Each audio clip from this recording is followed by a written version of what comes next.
عزوز سلامتانا تقبلوا نايزا يوتيوب channel تعزبتي كم يتصنحوا نزقوان زدلنا يم زيناتات حيزولكم قريبا لكم نمكتالكم بخبر عدم كبرات تعزبتي بركز بولو حبريتاتات نابيتو مستصعنو أقدموا ملقتي دما نوتيفيكيشن نخبصحكم زيناتات بوان نختكتاتلون نزا يوتيوب channel سبسكرايب بمقبار نايدول ملكت متواقع ترسعوم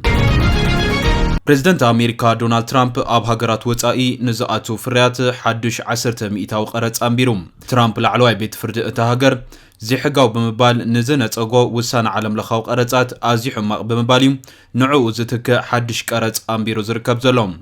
لعلواي بيت فرد أمريكا زبزحو ترامب زنبروم قرصات تقبلنت يبلون مبالو سعيبوم ترامب نديانو اتبيت فردي يقوانا تبالوم نزنبرو بوليس نقدي نزنت أقو ديانو دمام عاشو بمبالا واردوم اتبيت فردي وايت هاوس أبكتش عسران حموشن علاوي كابز قبرم كرتات نمبزحاتو مينت إقوام لعلوي بيت فرد أمريكا ات بريزيدنت كاب تحقيز فقدو سلطان العلي كمزو غادب بمقلات شدشان سلستان بزخوانا عبلال دمتي نزو سانا حليفوم بين اتبيت فردي نناي ترامب كرت يقاوم نزنبرو نقادون عبعاوتيوم بمخنيات قرط بمنغستي زتوسد ببليون دولار زقصر ገንዘብ نخملسون عدل زرحويم انت خونا ازو سانه درو اب عالمون عداغاون زيتغماتن مدنغار فطيرلوم ترامب وايت هاوس اب زسمع مدرم بقرص زتوسد ገንዘብ بزي مغوت بيت فردي ايملسن يلوم از دما عمتات كوسد يخليم قرص تكالات ابتا هاجر كوفرون مهرتات كفرين زتبابعي بمبال زكاتا ترامب ولا كو بيت فردي اقديمون زنبرو قرص انت اگدوم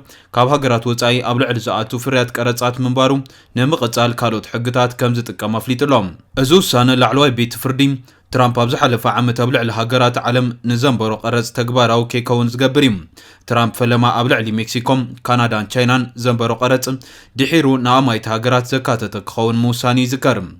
ات بريزيدنت نتي اب 1977 زوص حق مسرت بمغباريو نتقرص امبيروم اتحقي امريكا اب حدغا اب تودقلو وان بريزيدنت نخونتات تعداغام كاستخاخل زفقديم انت خونا امريكا نغادوم فرياتنا بهاجرهم نمأتاو لعلو قرص كخفلو يحتتو بمهلاوم واغا اقحو كمزو وسخ بمغلاص تقاويمهم لعلواي بيت فردنا تقرص مسنصقوم ترامب نتوم ديانو يقوناصبوم يزلوم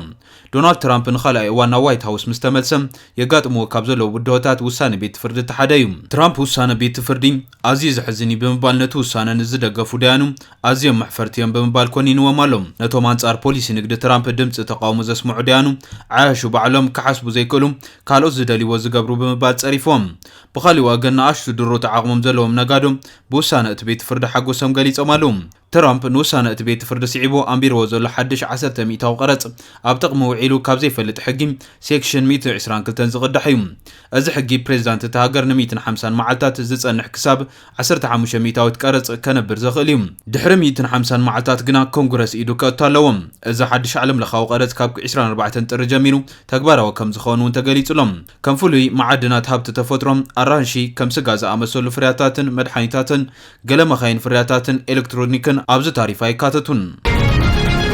نابتخالي زينا مسنسجر تجراي دبنا حدش كناتن أنصالاليوان أب كبير شغلوتن كم تركب حدث أبصابا مالغيتلهم أبتا غنا كاب سلطات كنات زي حاويت كل تجرم حجون حدش سجات كنات أنصالاليوان نبرتا أب شغلوت حيلهم كم زركبون غليصلهم قدم كل تسمون أبصلم تترايز نبره قصت دو كان تبلم أبزوان أب تخلل سفي حزباو شغلوت تفتير كم زلهم مع غنات زينا كاب تخباب زرخبا حبريتها مالغيتلهم مستي أب كباب تصلمتي أمونغو سراوتي تيبيان عطوات تجراين زتفتره قصت بززامر تواري زنبره بررا كابنا بنتغراي منقد اير ايثيوبيا دحر حيدت معلتات نابرون مملاسو زذكر كوينو بمطونو انتخونون اتتبالحيو زصنح وطري زحيلو ترايوم بفلاي مس ገንዘብ عداغان تزاميدو ግን ባንክታት እخل ገንዘባው ካሽ منقسقاس يمهلاو اب عداغا سفيح قلولا فطيرو كم زركب نبرتي نمعخنات زينا غليصوم አለው እቲ ናወስخ ዝኸይ ዘሎ ወታደራዊ ወጥሪ ኣመንጎ ሓይልታት ፌደራልን ዕጡቃት ትግራይን ዳግማይ ግጭት ከይፍጠር ስጋት ኮይኑ ከም ዘሎ ነበርቲ ዝተፈላልዩ ከተማታት ትግራይ እውን ይገልጹ ኣለው ኣብ ክልል ትግራይ ኣብ ሓደ ዓለም ለኻው ትካል ዝሰርሕ ኣብ መቐለ ዝነብር ውልቀሰብ በቲ ኣብ ዝቕነ ዘሎ ኩነታት ወረኹናትን እቲ ትካል ስራሕ ዳርጋ ድዋ ቢሉ ከም ዘሎ ይዛረብ ናብ ወረዳታት ተታሒዙ ዝነበረ ውጥን ደው ኢሉ ኣሎ መሳርሕታትና ዝነበሩ ደቂ ካልእ ዓዲ ካብ ትግራይ ወፃኢ ዝመጹ እውን ስጋት ጸጥታ ከም ዘሎ ስለ ዝተረጋገጸ ካብ ትግራይ ወፂኦም ናብ ከባቢኦም ክኸዱ ናብ ኣዲስ ኣበባ ተፋኒዮም ኣለው ኢሉ بحافشا ኣብ ትግራይ ሎም ምጽባሕ ኩናት ክጅምር ዝብል ስጋት ኣሎም እቲ ምድላው ከምኡ ዝመስል ካብ ወረዳታት ንሰምዖ ከምኡ ዘሎ ደስ ዘይብል መንፈስ ዘሎ ክብል ወሲኹሎም እቲ ማዕኸናት ዜና ዘዘራረቦ ሰራሕተኛ ከም ዝብሎም ንጥፈታት ትካል ሰብኣዊ ሓገዝ ደው ኢሉ ዘሎም ብወራወረ ጥራሕ ዘይኮነ ሓላፊ ሰኩሪቲ ናይቲ ትካል ብዝረኸቦ ጭቡጥ ሓበሬታ መሰረት ይክብል እውን ይገልጽ ዋና ጸሓፊ ማሕበር ዘርፍ ንግዲ ከተማ መቐለ ኣቶ በርሀ ኣርከበ ብወገኑ ብቐንዱ ኣብ ማሕበራዊ መራኸቢታት ብዙር ዘሎ ወረታት ኣብ ማሕበረሰብ ንግድን ሰፊሕ ቅልውላ ፈጢሩ ክሎ ክብል ገሊጹ ካብ መንግስታት እዚ ዝብልዎ የለን ማሕበራዊ ሚድያ እዩ እቲ መንቀሊ ኣብኡ ዝሕል እንተኢላ ዕዳጋ ዝሕል ይብል እንተተዋዕዊዑ ድማ ከምኡ ቅልውላዊ ይረአ ኣሎ ክብል ይገልጽ ብቐንዱ ለውጢ ዘርኡ ዘሎ ካብ ደገ ኣብ ዝመጹ ኢምፖርት ዝኾነ ኣቑሑ ኣብ ካልኦት ንኣብነት ኣብ እኽልን ተዛመድቲ ድሓኒ ብዙሕ ለውጢ ኣይተረኣየን ምኽንያቱ ኩናት እንተተጀሚሩ ከምቲ ናይ ቅድሚ ሕጂ ክዕጾ እዩ ዝብል እዩ እቲ ስጋኣት ክብል አብርሂሎም ከም ኣብነት ድማ ኣብዚ ሽኮር ፓስታ ሩዝ ዝኣመሰሉ ልዕል ለውጢ ተራእዩ ከም ዝነበረ እውን ተዛሪቡሎም ቅድሚ 2 ሰሙን ትሕቲ 2000 ዋጋ ዝነበረ በዓል 5 ሊትሮ ዘይቲ ናብ 2200 ብር ክቢሉ ከም ዘለውን ሓቢሩሎም ዝለዓለ ናይ ዋጋ ናህሪ ዝተራእየ ኣብ መሰረታዊ ሸቐጣት እዩ ሰብ እውን ኣብኡ ትኹረት ገይሩ ተጓዩ ንዑ እዩ ጫውጫው ተፈጢሩ ክብል እውን ይገልጽ እቲ ኻሊእ ብወረት ተዘርጊሑ ዝበልዎ መግለጽ ድማ ኣብ ትኽልል ተፈጢሩ ዘሎ ወጥሪ ካልእ መንቀል እውን ከም ዘለዎ ይገልጹ ብፍላይ ኣብ ማሕበራዊ መራኸቢታት ዝዝርጋሕ ዘሎ ሰራዊት ኤርትራ ብዝተፈላለየ አንፈታት ናብ ትግራይ ኣትዮም ኣለዉ ዝብል ወረ እዩ ማዕኸናት ዜና ዘዘረቦም ነጋዶ ነበርትን ኣብ ማሕበራዊ መራኸቢታት ኩሎም ዝወረታት ከም ዝሰምዑ ይዛረቡ እንተኾነ ማዕኸናት ዜና ንምጽራይ ብዝገበሮ ጻዕሪ ብፍላይ ሰራዊት ኤርትራ ብራማን ብወገን ሸራሮን ኣትዮም ክሳብ ተንቤን ተራእዮም ዝብል ሰሚዐ ካብ ዝብል ወጻኢ ወተሃደራት ርእይሉ ዘረጋግጽ ምስኽር ዓይነ ተረኽበን መምር ፍስሓ ኩናት ዝበሃል ነገር እንተዘይመጸና ኢና ንመርጾም በዚ ዘይሻቐል እንተሎ እንድዒ ብፍላይ ንሕና ኣብቲ ዝሓለፈ ብቐጥታ ዝተጓዳእና ስለ ዝኾና ናይቲ ኩናት ተጠቃዕቲ ኢና ስለዚ ንሕና ቁጠባና ክሓዊና ንደሊ ንነግድ ክንህፍትም ወፂና ክንኣቱ ኢና ንደሊ ስለዚ ከም ነጋዶ እዚ ኩናት እዚ ደው ክብል ኢና ንደሊ ክብል ገሊጹሎም ኣብዚ እዋን ሕወሓት ምስ ኤርትራን ፋኖን ኮይኑ ክወጋእና ይንቀሳቐሳሉ ዝብል ካብ መንግስቲ ኢትዮጵያ ክስታት ዝስማዕ ኮይኑ ከምኡ ድማ መንግስቲ ኢትዮጵያ ሰራዊት ኤርትራ ካብ ገለ ኣብ ሰሜን ምብራቕ እታ ሃገር ዝሓዞም ግዛኣታት ክለቅቕ ካብ ሚኒስትሪ ጉዳያት ወጻኢ ናብቲ ሃገር ዝተለኣኸ ደብዳቤ ምስቲ ዝጸንሐ ሕቶም ቀይሕ ባሕሪ ተኣሳሲሩ ነቲ ወጥሪ ኣኽሪርዎ እዩ ዝርከብ ኤርትራ ግን ናብቲ ማኣዲ ኢትዮጵያ ኢዳ ኣይተእቱን ዝብል ሓፂር ምላሽ ብምሃብ ነቲ ክስ ነፂጋቶ እያ እዚ ከምዚ ኢሉ እንከሎ እውን ሕወሓት መንግስቲ ኢትዮጵያ ወታደራዊ ምንቅስቓስ ይገብር ከም ዘሎን ንኻልእ ዙር ኩናት ይዳሎ ኣሎ ክብል እውን ምኽሳሱ ይዝከር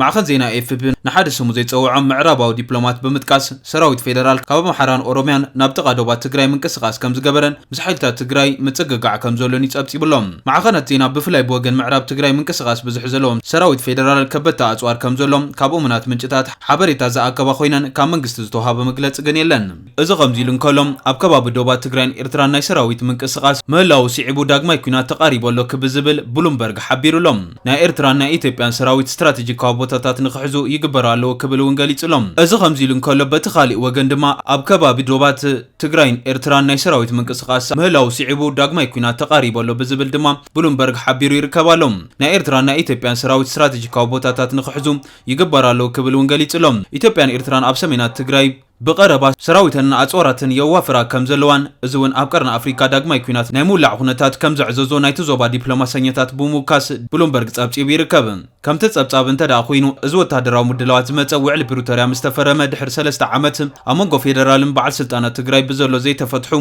ምርድዳኣት ከምኡ እውን ኣብ ሱዳን ዝካየድ ዘሎ ኩናት ብዝሕደሮ ጽልዋ ምኽንያት ንሰሙናት ዝቐጸለ ወጥሪ ኣብ ዝተጋደደሉ እዋን እዩ ነቲ ጉዳይ ብቀረባ ዝከታተሉ ምንጭታት ንብሉምበርግ ከም ዘገለጽዎም ናይ ኢትዮጵያ ሰራዊት ኣጽዋር በአንፈት ባህር ዳር ናብ አንፈት ሰሜን ዘግዕ ዘሎ ኮይኑ ሓይልታት ኤርትራውን ኣብ ክልል ትግራይ ናብ ዘዳውቡ ከባቢታት ዓሪዶም ኣለዉ ይብል ቀዳማይ ሚኒስትር አብይ አሕመድ ናብ ቀይሕ ባሕሪ መባጽሕ ምርካብ ዝብል ሕዱር ድሬት እናልዓለ ብተደጋጋሚ ፈቐራታት ከም ዘቕረበ ድማ ይብርም ኤርትራ ብወገና ናይ ቀዳማይ ሚኒስትር አብይ አሕመድ መግለጺ ዝነጸገቱ ኮይኖም ሚኒስትር ዜና ኤርትራ የማነ ገብረ መስቀል ላዕለዋ ኣፍ ደገ ባሕሪ ንምርካብ ግጭት ከማመረጽ ምቕራብ ዓለም ለኻዊ ድጋፍ የብሉም ብዝብል ንብሉምበርግ ከም ዝሓበረውን ምንጭ ናይቲ ጸብጻብ ሓቢሩ ይርከብ እዚ ኣብ ዝኾነሉ እዋን ጀነራል ታደሰ ወረደ መከላኸሊ ፌደራል ናብ ትግራይ ከኣቱ ኣይተሰማማዕኹን ክብል ገሊጹሎም ብሌተና ጀነራል ታደሰ ወረደ ዝምራሕ ጊዜያዊ ምሕዳር ክልል ትግራይ ሓይልታት ምክልኻል ኢትዮጵያ ናብ ትግራይ ከኣቱ ተሰማሚዑ ዝብል ሓሶት ክብል እውን ኣፍሊጡሎም ብመሰረት እዚ ብቤት ጽሕፈት ፕሬዝዳንት ጊዜያዊ ምሕዳር ዝወጽእ ሓበሬታ ሓይልታት ምክልኻል ፌደራል ኣብ ክልል ትግራይ ኣብ ዝነበረ ማዓስከራት ሰሜን ኮማንድ ንኽዕርድ ከም ዘይተሰማምዐ የፍሊጡ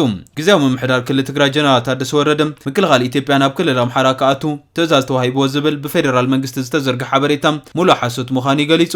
ኣብ ዝሓለፈ ሒደት መዓልታት ሓይልታት ምክልኻል ናብ ክልል ትግራይ ከም ዝኣተውን መንግስቲ ፌደራል ንግዚያዊ ምምሕዳር ተክልል ከም ዝሓበረን ዝገልጹ ሓበሬታታት ይዘዋወሩ ነይሮም። ግዚያዊ ፕሬዝዳንት ክልል ትግራይ ጀነራል ታደሰ ወረደ ኣብቲ ጉዳይ ዝተዋሃቦም ትዕዛዝ ንምፍጻም ከም ዝተሰማምዑን ኣብ ማሕበራዊ መራኸቢታት ብሰፊሑ ኣብ ዝተዘርግሐ ሓበሬታ ተገሊጹ ነይሩ። ይኹን እምበር ቤት ጽሕፈት ጀነራል ታደሰ ወረደ ሎሚ ኣብ ዘውፅኦ ሓበሬታ